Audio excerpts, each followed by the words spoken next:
शुभ सकाळ. सकाळच्या 7 वाजलेल्या त्या दिवस उगून चांगलाच वरी आलाय. आज आषाढी एकादशी. सगळ्यांना आषाढी एकादशीच्या खूप खूप शुभेच्छा. माझ्यावरून आता मी किचनमध्ये आली. आज काय स्वयंपाकाला सुट्टी. आज फक्त साबुदाण्याची खिचडीच करायची. रात्री शाबू भिजू घातला होता, चांगला भिजलाय. आता पहिल्यांदा चहा करून घेते.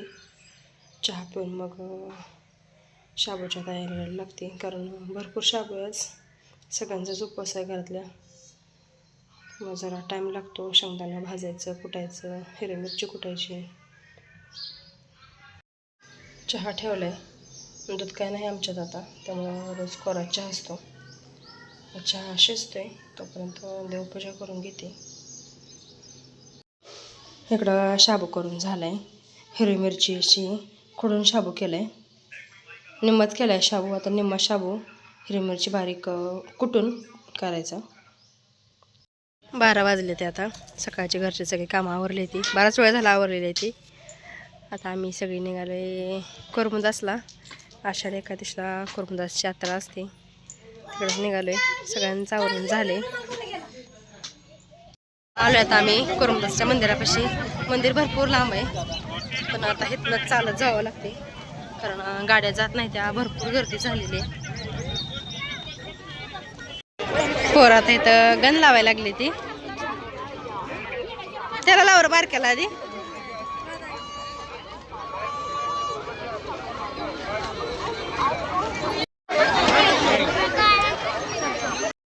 दादा आले ती. झालं का दर्शन? दर्शन झालं नाही का? गर्दी लय हो. मंदिरापाशी आलोय आता. तिकडं पोरं खेळायला गेले ते पहिल्यांदा. कुठलं काहीतरी जाय ना, पोरांचा आवडता खेळ हेच. तिघं पण गेले खेळायला. बाल्या आला इकडनं.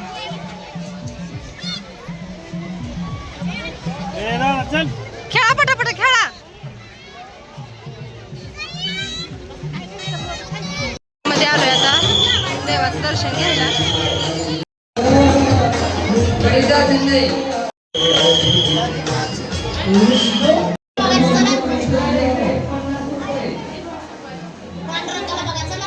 काय पड बाळा.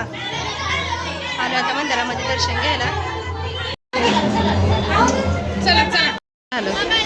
इकडं यात्रा फिरायला आलोय आम्ही. बघू आता काय नवजून आहे यात्रेमध्ये घेण्यासारखं.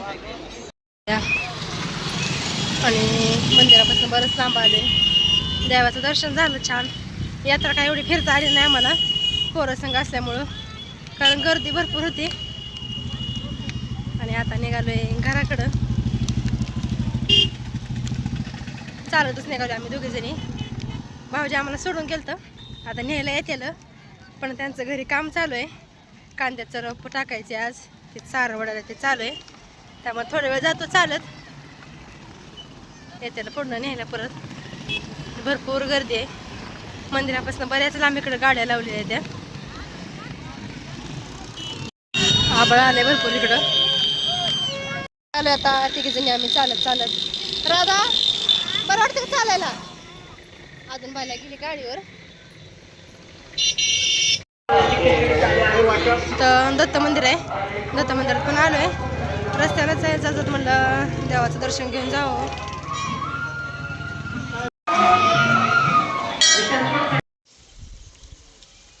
घरी आलो. थोड्या वेळ जाणे आमची बसली होती.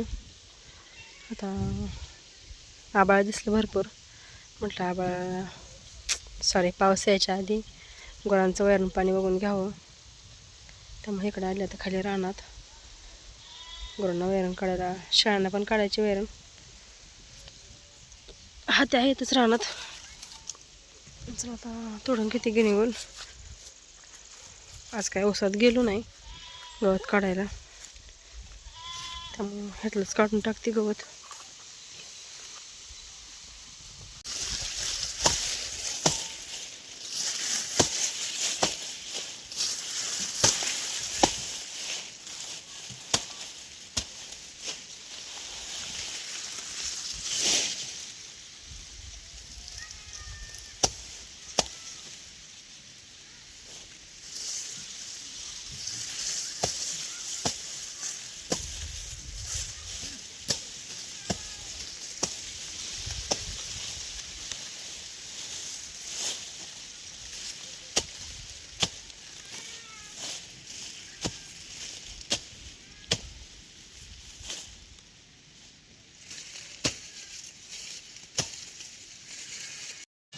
गरम पाणी दावून पूर्ण वरण टाकून घेतली. या सगळ्यांनी आता फराळ करायला. आजचा व्हिडिओ आता इथेच थांबवते. उद्या भेटूयात अशाच एखाद्या छानशा आणि नवीन ब्लॉगसोबत. धन्यवाद.